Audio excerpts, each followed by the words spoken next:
أسعد الله أوقاتكم بكل خير. اليوم في هذا الفيديو سنتعلم كيفية عمل قاعدة للأطباق أو للأكواب. يمكنك تحديد الحجم كما تشائين. قاعدة جدا جميلة وسهلة كما ترين.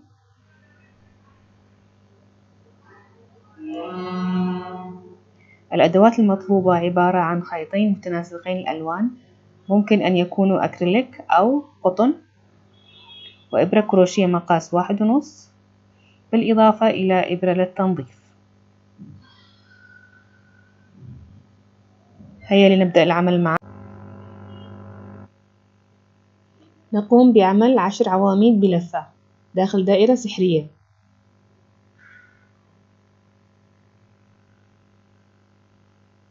أول عمود، ثاني،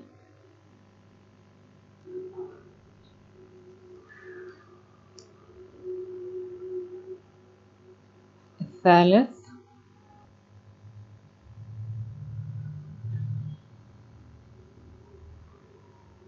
ثم التاسع، ثم العمود العاشر.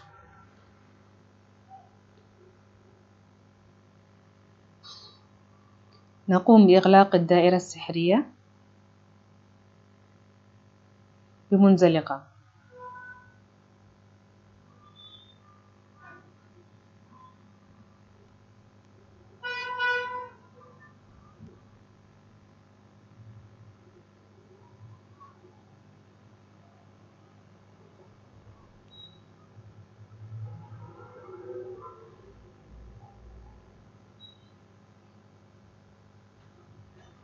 ثم نرتفع 3 سلاسل ارتفاع وتحسب كعمود. نقوم بعمل عمود في نفس مكان السلاسل، ثم نقوم بعمل غرزتين عمود في كل غرزة.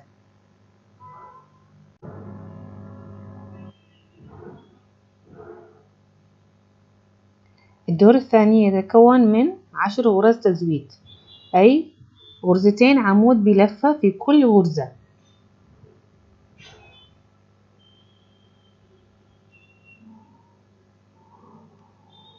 ليكون الناتج في الأخير 20 عمود بلفة.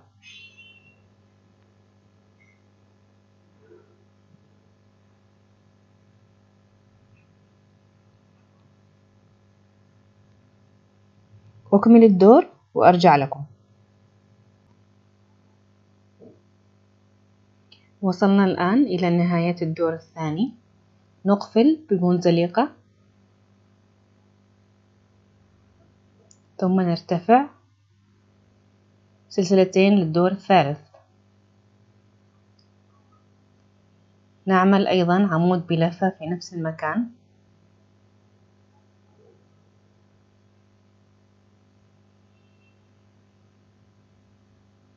ثم نقوم بتكرار ما عملناه في الدور السابق، أي غرزتين عمود بلفة في كل غرزة.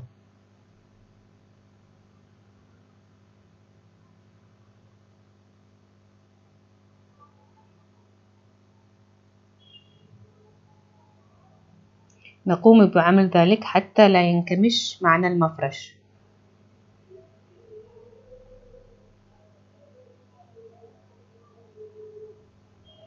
أنهي الدور وأعود إليكم.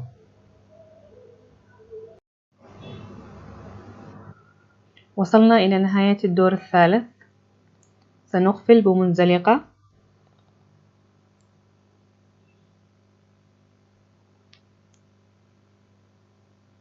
ثم نرتفع سلسلتين. كما ترون بدأ ينفرد معنا المفرش.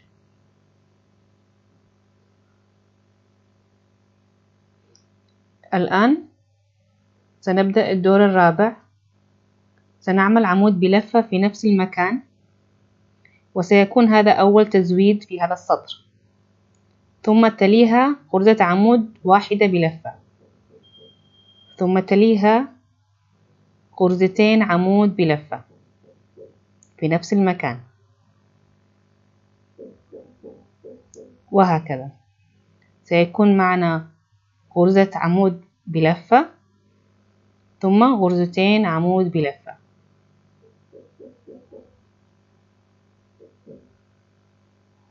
أنهي الدور وأعود إليكم.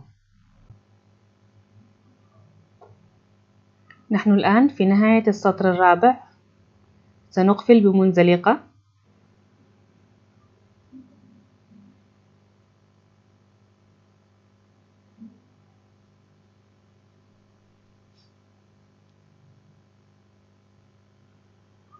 ونرتفع سلسلتين، ثم نقوم بعمل عمود بلفة في نفس المكان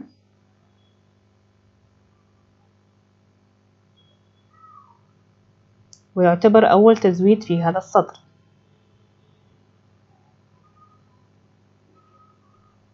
ثم نقوم بعمل عمود بلفة واحدة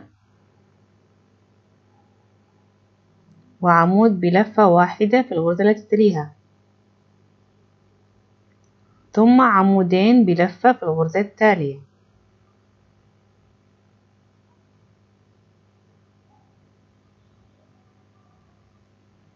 إذن هذا السطر يتكون من أول تزويد ثم عمود بلفة واحدة، عمود بلفة واحدة ثم تزويد، ثم عمود بلفة واحدة ثم عمود بلفة ثم تزويد آخر، وهكذا إلى نهاية السطر.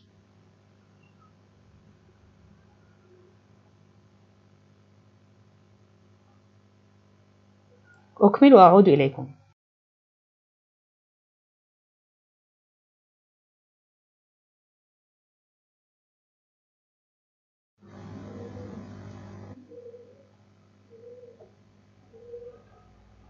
وصلنا إلى نهاية الدور الخامس كما ترون. نقفل بمنزلقة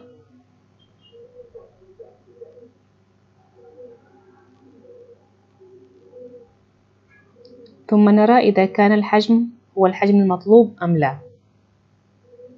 أنا هنا أريد نفس الحجم في القاعدة السابقة، لذا سوف أكتفي بهذا القدر.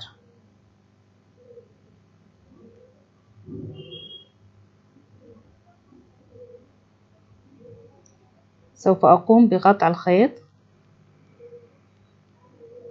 ووصل الخيط التالي، اللون الآخر الذي أريده. نقوم بوصل الخيط الآخر بغرزة سلسلة وحشو في نفس المكان.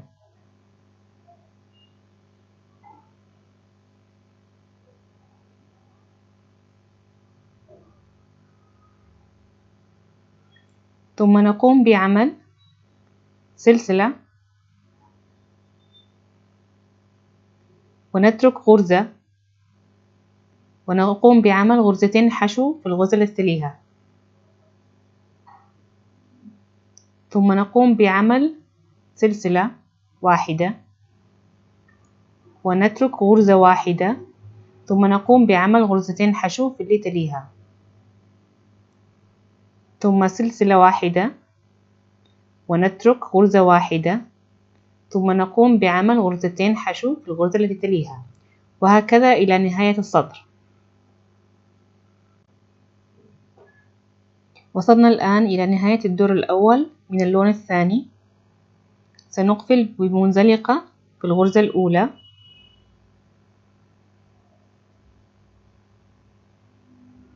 ثم نقوم بعمل منزلقة أخرى إلى أن نصل إلى الفراغ الأول،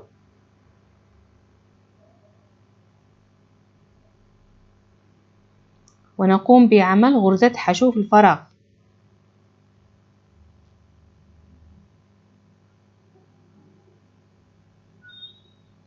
ثم نقوم بعمل 4 سلاسل، ثم نقوم بعمل غرزة حشو في نفس الفراغ، ثم ننتقل إلى الفراغ الآخر ونقوم بعمل غرزة حشو، ثم 4 سلاسل، ثم غرزة حشو أخرى في نفس الفراغ. ننتقل إلى الفراغ الثالث الآن،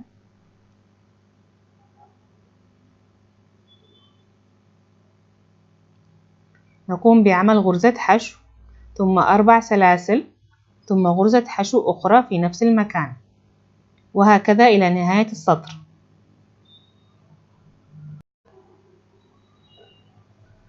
وصلنا الآن إلى آخر فراغ في السطر الثاني من اللون الوردي. سنقوم بعمل غرزة حشو ثم 4 سلاسل وغرزة حشو أخرى في نفس الفراغ،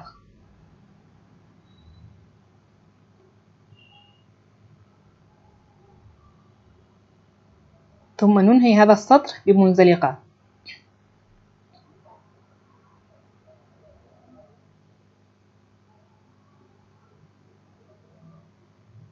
بعد ذلك نقوم بعمل غرزة حشو و4 سلاسل وغرزة حشو في أول فراغ من السطر الثاني،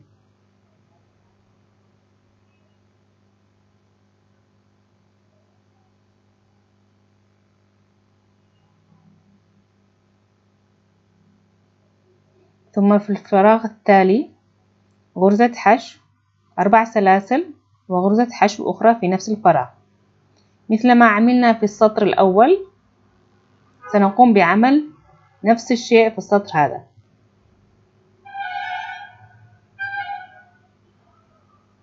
إذا في كل فراغ غرزة حشو 4 سلاسل وغرزة حشو في كل فراغ إلى أن ننهي السطر بغرزة منزلقة.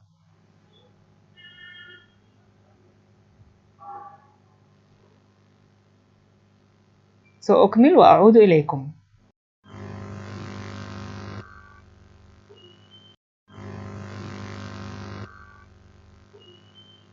ها قد انتهينا من عمل القاعدة.